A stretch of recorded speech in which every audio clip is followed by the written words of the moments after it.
So, tell me about this piece, Mona. It looks fascinating. Thank you. It's so these are working drawings. When I was coming up with the concept for how I might visualize something that I'd read from a Buckminster Fuller paper, which was titled "The Geometry in Thinking." I thought it was fascinating.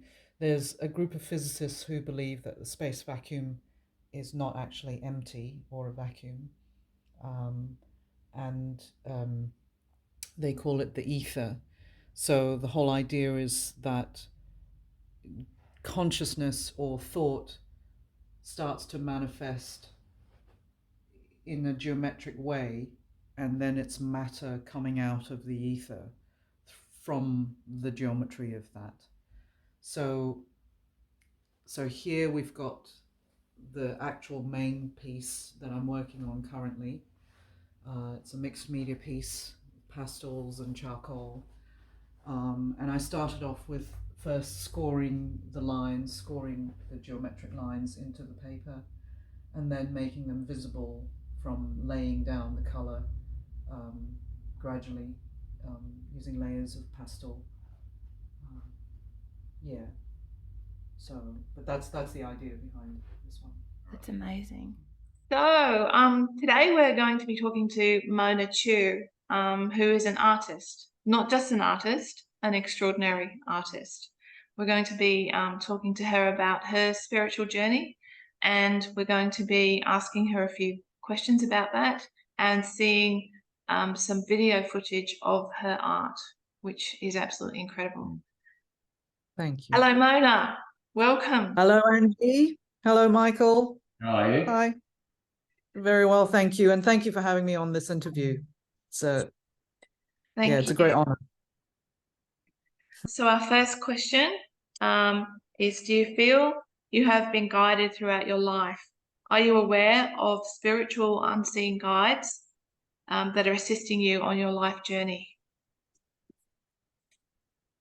Yes, I can say I definitely have been guided, probably since a young age. Although I didn't know that I was being guided at that time. I saw it as just simply following my heart. There was a time when I was following my head a lot. I think we all do that quite a bit, but my head often uh, made decisions that got me into trouble or turned out to be wrong, whereas my heart never really made wrong decisions. Might still have got me into trouble, but they never felt wrong.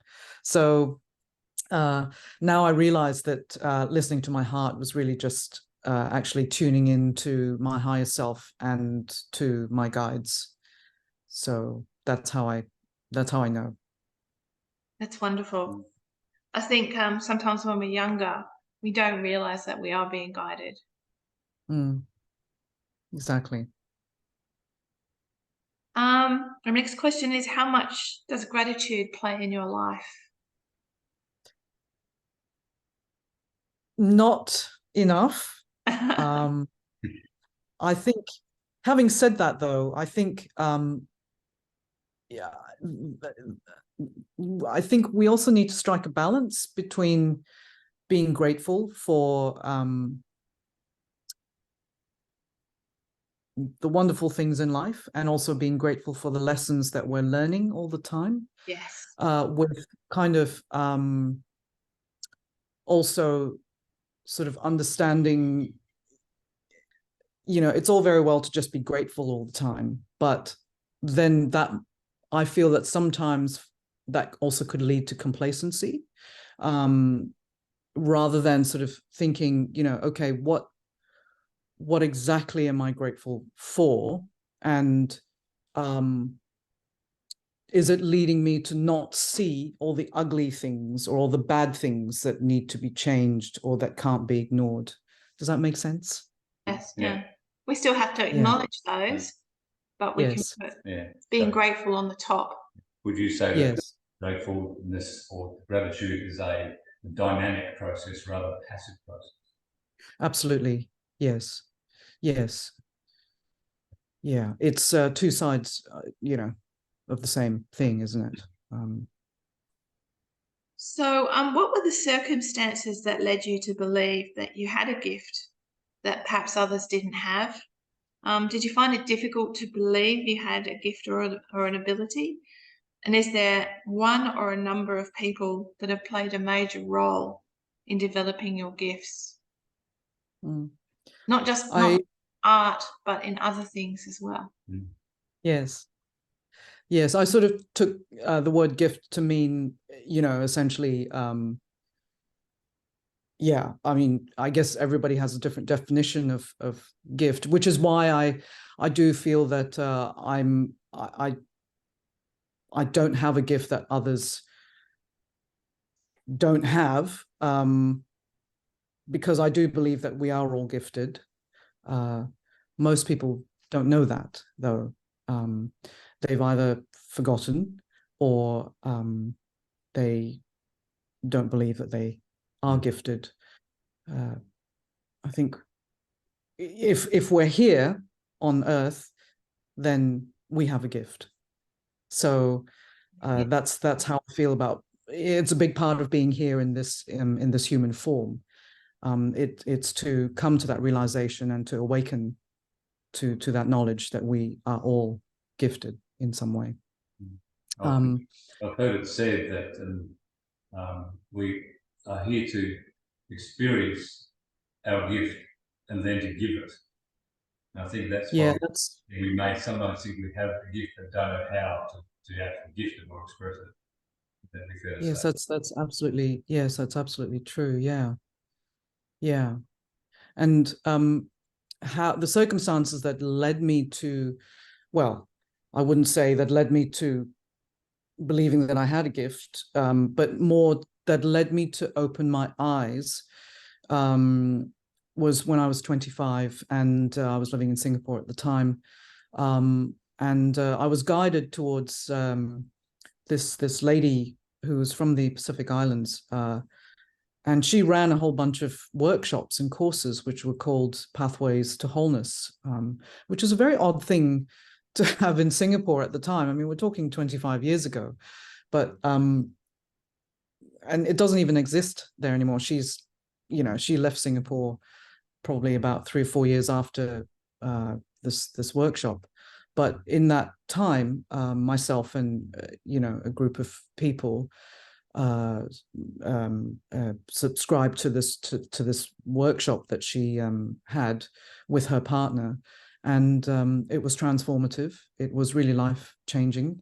There were many epiphanies that I experienced, everything from past life regressions to actually, there was a meditation that she made us do, which was kind of quite trance-like, and it was pretty heavy going. But she said before the meditation, some of you might feel, you might see some things and feel that you're being pulled. If you do, I will tap on your head to make sure that you don't leave. And so, I was one of those people who saw, a lot of what NDEs, near-death experiences, see, this great light. But more than that, it was just a sort of overwhelming feeling of love, and words really don't do it justice. But I could feel myself being pulled towards it because, hey, when you see and feel something that incredibly beautiful, there is really no point in hanging around on Earth, let me tell you. But yeah, she tapped me on the head, so I had to come back. And ever since then, I realized, okay, there is a heck of a lot more to life than just, stomping around looking for jobs and earning money and getting married and having children. And may I say that was a gift, that workshop? Yes, it definitely was. Yeah. Sounds like it was like being plugged in and switched on. Yeah, you could say that. Yeah, it was just getting a tiny 1 second insight to perhaps what we think of as God or source or the universe. Yeah. I've got a question. Have you found throughout your life that people did not understand you and your beliefs? And have you ever felt you're not part of this world or not of this world? Yes, absolutely. Absolutely to both questions. um, um, I did have a very disruptive upbringing because mum and dad, well, dad was a diplomat, and so every 3 years we would be uprooted and basically dropped somewhere else. So as a child growing up, you know, I was always joining schools midterm. I was always the strange new kid that joined halfway. So I was always a misfit in that way. And I attributed a lot of my not being understood to that in my early years. And I didn't fit into the country that I was born, which was Singapore, because I really didn't grow up there. I didn't spend any time there, but then I didn't fit into the countries that we were being posted to, because we were only there for a short time. And of course, I'm not from there. So I ended up really feeling like I didn't belong anywhere. And on top of that, my, being of a Chinese heritage, my parents were very, very fearful that we would lose touch with our heritage. So they made sure that my brother and I were raised in a really traditional way, actually. And so there was a lot of internal conflict growing up with being Asian, but also having a Western education. So that definitely also contributed to this feeling that I was never understood, and that I was different. But of course, now I realize that that was probably maybe some sort of a mask or just a shell. And so I've worked through all that. And even having worked through all that, I mean, they have counselors for children of diplomats these days. They didn't have that in my day. I mean, just meant to deal with it, So having worked through all that, I now realize that, I'm definitely not from this world. I know that sounds really bizarre to a lot of people. We call it just being So- weirdo, don't we? Yeah. Welcome to our the same club. I think it's the weirdo club. But I've always had an interest in outer space and in the cosmos, and in interstellar civilizations and all that. I've always, since a child, have had that interest. And so now I know why, because I think I'm constantly being pulled there. My attention is being directed there all the time. So it feels like I've got a foot in each camp, which is very much my earthly life as well. A foot in each camp in the Eastern culture and in the Western culture, but also a foot in each camp on planet Earth and somewhere else. May I suggest everywhere else in the universe? Not just one place. I mean, that's great. Yeah. A lot available to us from our galactic heritage. And I think that you, as one of those individuals, has got quite a strong connection to much energy, much magic, if you want to call that word magic. Yes. You'll see express more of that as you already are in your work, from what you can see. Yeah. So I have another question. Do you feel that planet Earth has a place in the universe? I find that a very interesting question too. It's a strange question. Yeah, it is. I mean, and I think I mentioned in my written reply that I didn't quite understand the question, because Earth is already in the universe, so it does already have a place. However, if it's about being a part of this universe in its evolutionary process, then definitely. I think Earth is actually very special. I feel anyway, and I think I have read or heard, from other sources too, that Earth is seen by other interstellar civilizations as quite a special planet, also because of the diversity of life that we have here. And more, yeah, so more than that, I would suggest. Pardon? More than that, I would suggest. It's Yeah. a very important place to come and not only visit, but to participate in a rather amazing process that the planet is Right. in the universe. And I believe in many races here from all over who are just enthralled with what's going on here because it's never happened before. Is that right? Okay. Because I just assumed that it might have happened or is happening in other sort of, galaxies and other stellar systems, similar sort of life. Mostly just because of this. Yes, it will. Yeah, right. Okay. Something to yes, meditate. All this, I would suggest. Yeah. All right. How would you like to see humanity in the next 20 years, or where do you think we'll be? What will be our main focus in 20 years or so? I think, 20 years is not long, I guess, in the scheme of things, but 20 years is a good chunk of time to hope that more and more people will start to move towards healing, starting with healing themselves. Yes. Because even on a very three-dimensional earthly kind of level, when people jump into relationships with other people, they bring all this trauma and I hate using the word baggage, but I'm struggling to think of another word at the moment. It is baggage. It's like having a suitcase. Yes, it is. As you go through life. Yes, and they go into relationships with all this stuff, lugging it with them, and then relationships break down and they don't understand why.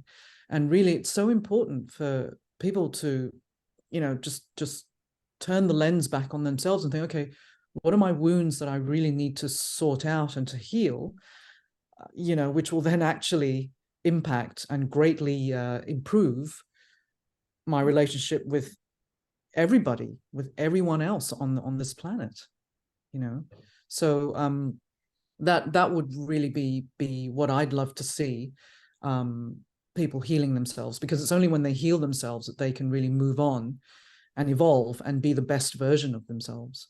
Do you think as one of your many gifts that your art has a part to play in that process as well for other people? I would like to think so. Yes, I would like to think so. I've been on this art and science path for since 2011. And again, I believe I was guided to do that. So it's been more than 10 years, and it's taken me all this time to understand, how I can bring the more, I wouldn't say scientific, but the more practical understanding of how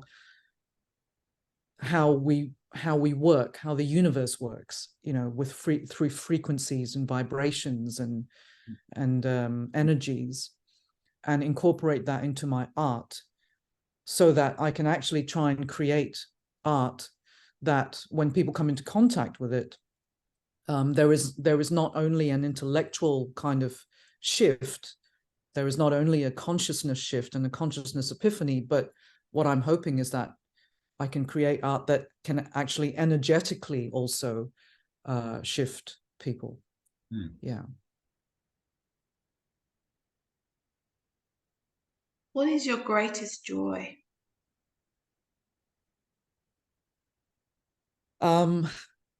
My greatest joy, and also my greatest excitement, I think, because I do get excited every time I think about it, is knowing that there is, so much more to this existence than so much more to be discovered, actually, than just things that we can sense with our five senses. So essentially, you know, there is the very three-dimensional material existence of being in this body and experiencing everything that this planet and this physical existence has to offer. But to me, the joy is discovering all the stuff that is outside of this physical existence, and trying to incorporate that, understand that, and bringing it into this three-dimensional existence. I think, yeah, that's very exciting. So the next question. Yeah. In your life, who would be the person that you would admire the most? Can it be two? As Sure. I said. How many would you like?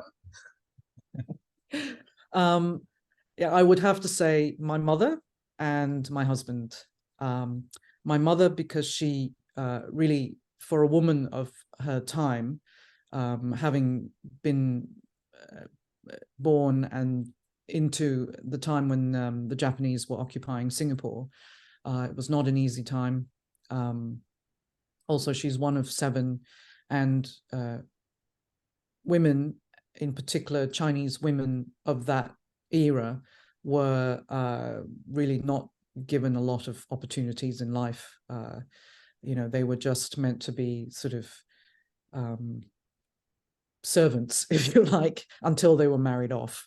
And then once they were married off, they continued to be servants and serve their husband and family. So, but she really tried very hard to break away from that, to try and get herself educated, which she failed because her mother was very domineering. But then she made sure that I, you know, at least was educated to the highest possible level. And she made sure that I knew how to be independent, which were the two things that she couldn't have. And so for that, I mean, I admire her strength very, very much. So even now, when, you know, being afflicted with dementia, she's fighting that every day. And it makes her the hardest bloody person to take care of, because she is fighting it, but also very admirable. Yeah. Yeah. And the other person is my husband, who is an extremely kind and genuine soul. And all I can say is that he has, in our 27 years together, he has really brought out the best in me. And he brings out the best in other people as well. And I think that is really an admirable trait.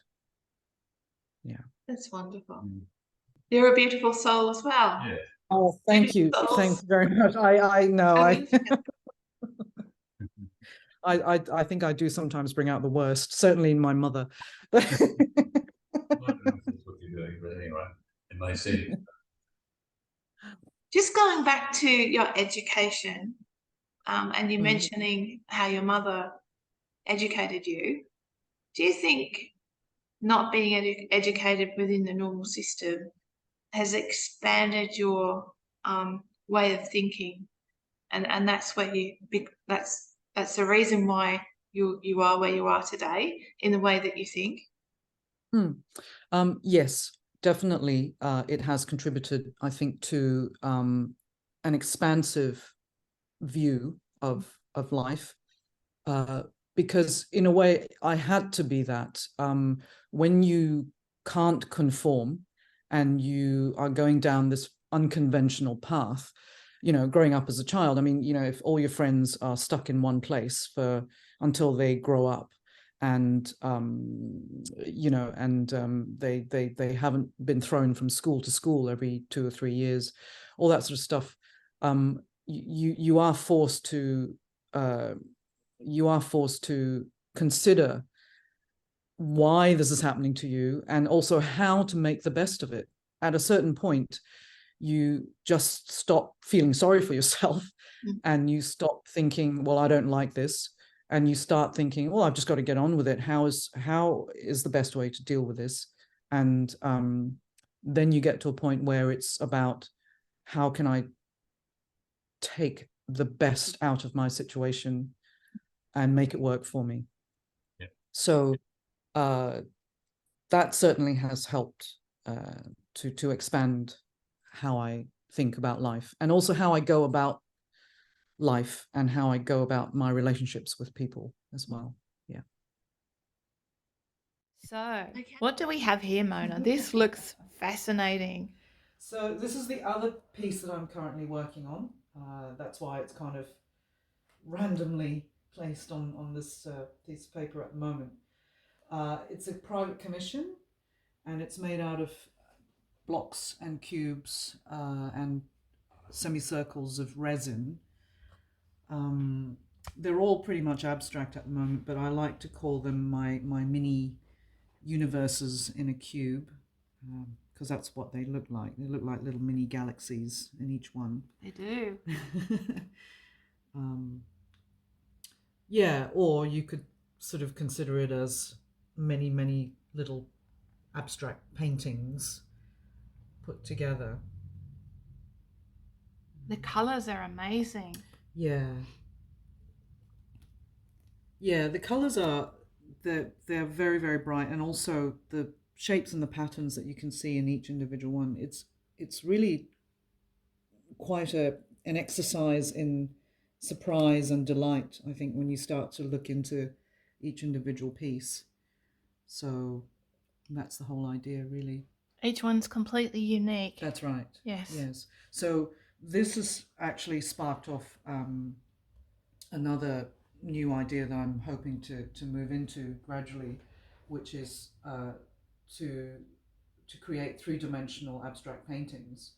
So essentially larger versions of these as individual blocks, which are basically that, an abstract painting in 3 dimensions. So that's something that I'm going to be pursuing once this is finished. And so once you finish creating these individual parts of this piece, you'll mount it on something that will go up on the wall. That's right. So they'll be mounted pretty much in this design onto a white piece, a white sheet of acrylic, and then that can be then suspended on the wall like a piece of artwork. Yeah. Wow. I'd love to have one of those.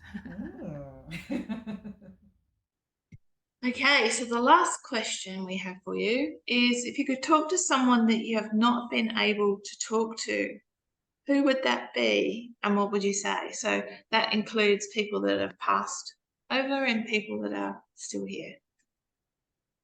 Yeah, I mean, I can only go by what I know, and refer to sort of what I know. I mean, I'm sure there are lots of dead people that I would love to talk to as well, as famous or knowledgeable people.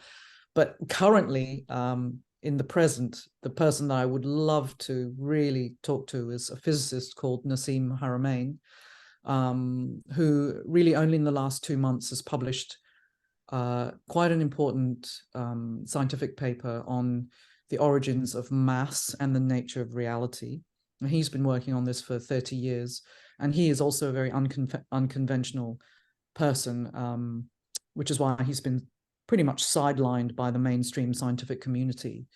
But he is definitely onto something. In short, he essentially, his theory is that an atom is a black hole, and we are all made of atoms. Therefore, we are also essentially a black hole. Just mind-blowing stuff. But he's an extremely spiritual person as well. So really, he's one of those people who's bringing science and spirituality together in a very practical, down-to-earth, scientific way. So I think he's going to definitely contribute to the change in human history. Yeah, and it's happening now in our lifetime. So I am actually drafting an email to him.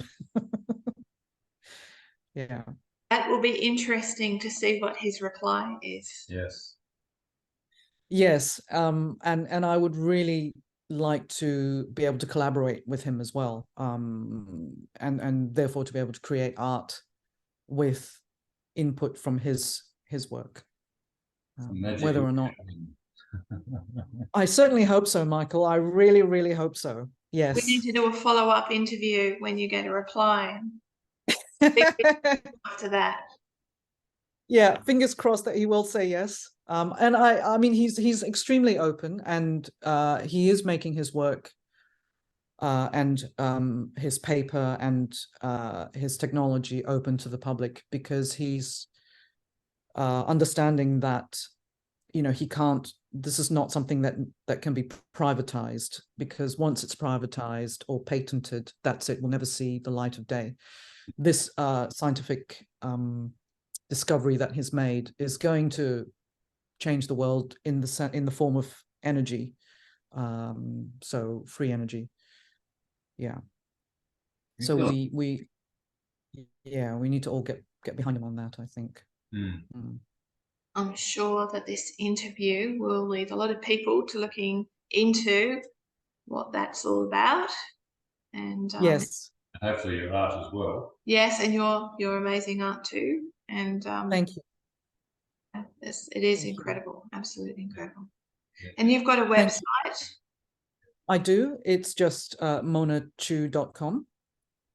A lot of my work is experimental, and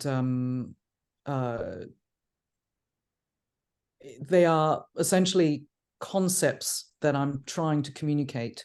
So I don't stick to a particular medium. It's really whatever medium best suits the ideas and the concepts that I'm trying to communicate at the time.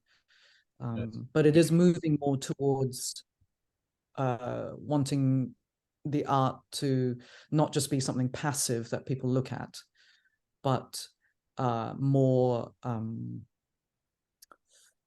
what's the word? I want to say manipulative, but that's often got negative connotations. It's expanding. It's making people think outside their normal. Yes. Definitely that. Yes, definitely that. Yeah, but hopefully an Aquarian connotation to it as well, of being multimedia and multidimensional at the same time. And crosses boundaries of understanding, and also even cultural, perhaps. Yes. You know, the planet is shifting, as we know. The planet is shifting towards something that is more energetic and less physical. And I you know, that's the path that I'm wanting my work to go in as well. So, yeah. Well, thank you so much for letting us speak to you today and ask you these grueling questions. Thank you very much for having an interest in my art and yes, in my spiritual journey as well. So, and thank you for sharing it with other people. I'd like to see more. Thank you. Thank you very much. Hopefully that Mona's interview will inspire other people to think a little bit more in the way of expanding their consciousness and look into other ways of thinking about things. Yeah. Thank you so much. Thank you. So here's a question, Mona. How do you actually create each individual piece? Well, come over here and I'll show you. Giving away my trade secrets. So, yeah, so there's a couple here. Actually, this is not new. A lot of people play with resin. They tend to make earrings, bits of jewelry. I've just used it to make abstract paintings with. But you have molds. Here's the resin. And essentially you mix up the resin and then you pour it into a mold. I've been using basically alcohol inks and mica powder, which you would be familiar with. Yes, from the pyramid workshops. That's right. And then it's just a case of, you know, figuring out how to manipulate the inks with the powder, with the resin, to try and get the patterns and the effect that I want. Wow. I want to try. Come for a workshop. Yeah, sounds like a good plan. We could do some workshops and give your trade secrets away. Yeah.